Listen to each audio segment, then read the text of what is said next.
So let's share something, and the disclaimer she gives here is, what a load of corporate shit. All right, so let's see this alleged load of corporate shit. And Bernie Sanders versus Amazon's Jeff Bezos, only workers lose. Okay, this is by Ryan Bourne. Vermont Senator Bernie Sanders' fight against corporate America over low worker pay has progressed in the Stop Bad Employers by Zeroing Out Subsidies Act, a.k.a. the Stop Bezos Act, targeted at Amazon and Walmart. Bernie claims taxpayers subsidize these corporations because many employees receive government welfare. Okay, let me redo that sentence. Bernie correctly and accurately points out that taxpayers subsidize these corporations because many employees receive government welfare through food stamps, school meals, etc., etc. To stop this, his bill would tax companies with 500 employees or more, dollar for dollar, for the value of benefits received by the workers. This is an extraordinarily dangerous policy based upon major economic misunderstandings. In fact, it is difficult to think of a worse way of helping lower-income workers. Okay, that's bullshit. However much Sanders insists otherwise, in competitive industry, workers' pay and benefits tend to match the value of the work they're doing. Oh, God. This cliche. Wow, this guy.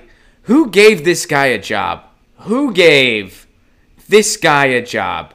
Ryan Bourne. More like Ryan Bourne yesterday. Huh? Am I right? I'm not going anymore. I mean, that's... Come on. So he's saying they don't deserve a living wage. The person... So explain to me the person who is going paycheck to paycheck that works in a warehouse over 10 hours a day, 6 days a week with no benefit, no time off, and they make sure it's a functioning warehouse because they're doing the job of about 5 people, but their company can get away with it because it's a right-to-work state. Tell me how they're getting compensated fairly. Tell me how Amazon, Jeff Bezos breathes and makes thousands of dollars. He has more wealth than we even saw in ancient Egypt. And meanwhile, his employees that make his enterprise work. Go work in a warehouse, Ryan. Go work in a fulfillment warehouse. I've worked in a fulfillment warehouse before. It is not easy work. It is hard work. The one that I worked in, though, they treated us right. They treated us right. We had proper ventilation. We had proper lunch breaks. We didn't have a thing on our hand that would shock us if we made a weird move with our hand. There weren't patents out there to put us in human cages. But we still worked hard. It is hard work. So it is that much harder when you have an employer that doesn't give a shit about you and treats you worse than garbage and would rather have an ambulance outside than give you air conditioning because it's cheaper to just take you to the hospital when you pass out. Would rather that their drivers have to wear diapers to make their routes on time. And Amazon's fulfillment center used to do even more corrupt things when it came to wages because they would have a certain quota, and if you didn't fulfill it, you didn't get paid. People applauded them for stopping that. They stopped it because they got caught and people blew the whistle. Who hired that guy at the USA Today? He throws out a cliche there that dates back to Reagan that has no merit. They're just words. That's like the argument of like, well, it's just kids getting part-time jobs, so that's why we don't have to pay living. No, it's not. No, it's not. Most people working in these industries are people trying to support themselves or their family. So he's saying that Bernie Sanders' bill, which would tax these companies, you don't want to pay a living wage? These people need to get government assistance? All right, we're going to tax you for it. So maybe, just maybe, they'll be like, okay, we might as well pay living wages. Because why wouldn't you? In that case, let's say you're immoral, disgusting corporation B, and you're not paying living wages, and you'd rather just let the government take care of your employees. And they're not getting paid living wages, so they need to get assistance, maybe via food stamps, health care, whatever it may be. They need to get government assistance. So because you're not giving them a living wage, you're taxed on it. Wouldn't you just say, well, gee, I might as well pay them a living wage because it'd be better for me to pay them more because then their morale will be boosted and I'm going to have to pay this money anyway. So how does Bernie Sanders' bill hurt workers? It makes zero sense. It makes zero sense.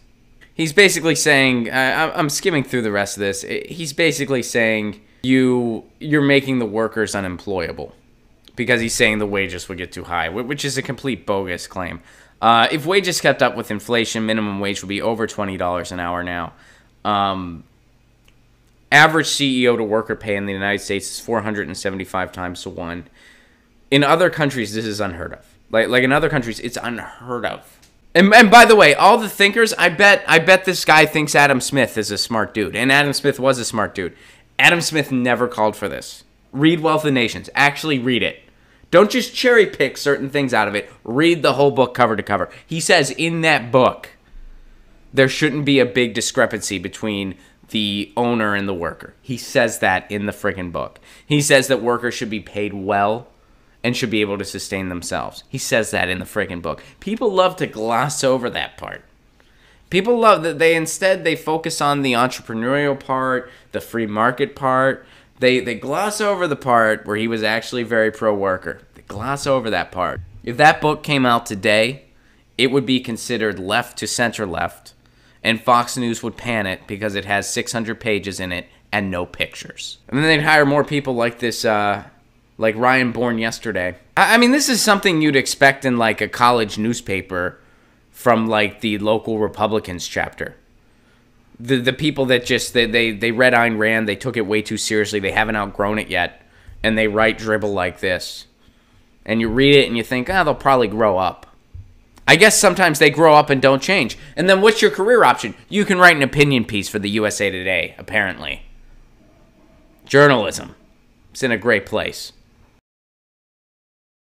Get your news on with Ron. Don't you want to know what's going on? We're getting our news on today. Get your news on with Ron. Don't you want to know what's going on? We're getting our news on today.